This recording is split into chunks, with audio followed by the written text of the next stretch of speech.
This revised and greatly enlarged edition of Pushing to the Front is the outgrowth of an almost worldwide demand for an extension of the idea, which made the original small volume such an ambition-arousing, energizing, inspiring force.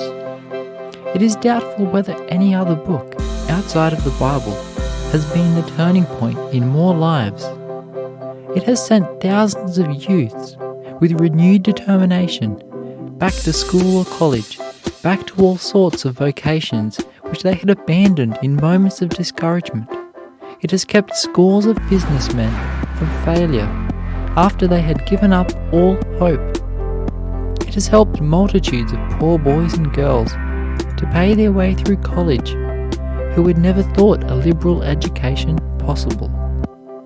The author has received thousands of letters from people in nearly all parts of the world telling how the book has aroused their ambition, changed their ideals and aims, and has spurred them to the successful undertaking of what they before had thought impossible. The book has been translated into many foreign languages. In Japan and several other countries, it is used extensively in public schools. Distinguished educators in many parts of the world would have recommended its use in schools as a civilization builder. Crowned heads, presidents of republics, distinguished members of the British and other parliaments, members of the United States Supreme Court, noted authors, scholars, and eminent people in many parts of the world have eulogized this book and have thanked the author for giving it to the world. This volume is full of the most fascinating romances of achievement under difficulties, of obscure beginnings and triumphant endings, of stirring stories of struggles and triumphs. It gives inspiring stories of men and women who have brought great things to pass. It gives numerous examples of the triumph of mediocrity, showing how those of ordinary ability have succeeded by the use of ordinary means. It shows how invalids and cripples even have triumphed by perseverance and will over seemingly insuperable difficulties.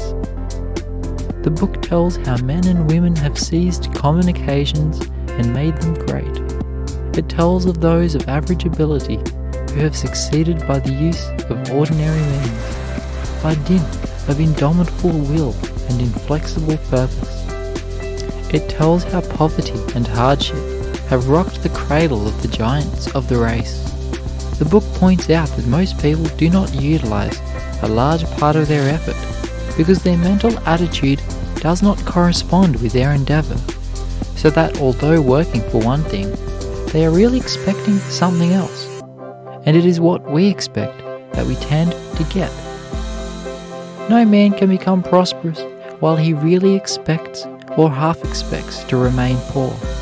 For holding the poverty thought, keeping in touch with poverty-producing conditions, discourages prosperity.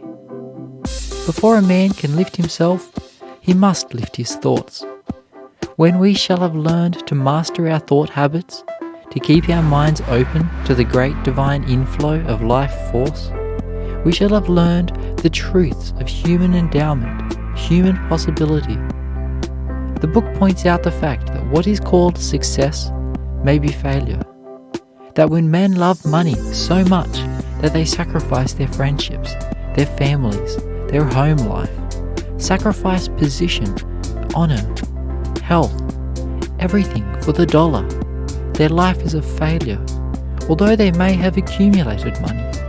It shows how men have become rich at the price of their ideals, their character, at the cost of everything noblest, best, and truest in life. It preaches the larger doctrine of equality, the equality of will and purpose, which paves a clear path even to the presidential chair for a Lincoln or a Garfield, for anyone who will pay the price of study and struggle. Many feel themselves badly handicapped, crippled by their lack of early education, will find in these pages great encouragement to broaden their horizon, and will get a practical, helpful, sensible education in their odd moments and half holidays.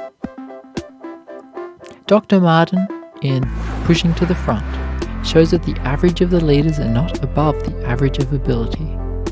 They are ordinary people, but of extraordinary persistence and perseverance.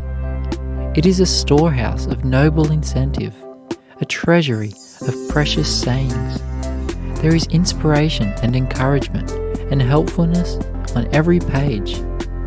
It teaches the doctrine that no limits can be placed on one's career if he has once learned the alphabet and has push, that there are no barriers that can say to aspiring talent, thus far and no farther. Encouragement is its keynote. It aims to arouse to honourable exertion those who are drifting without aim, to awaken dormant ambitions in those who have grown discouraged in the struggle for success. The Publishers. End of Foreword.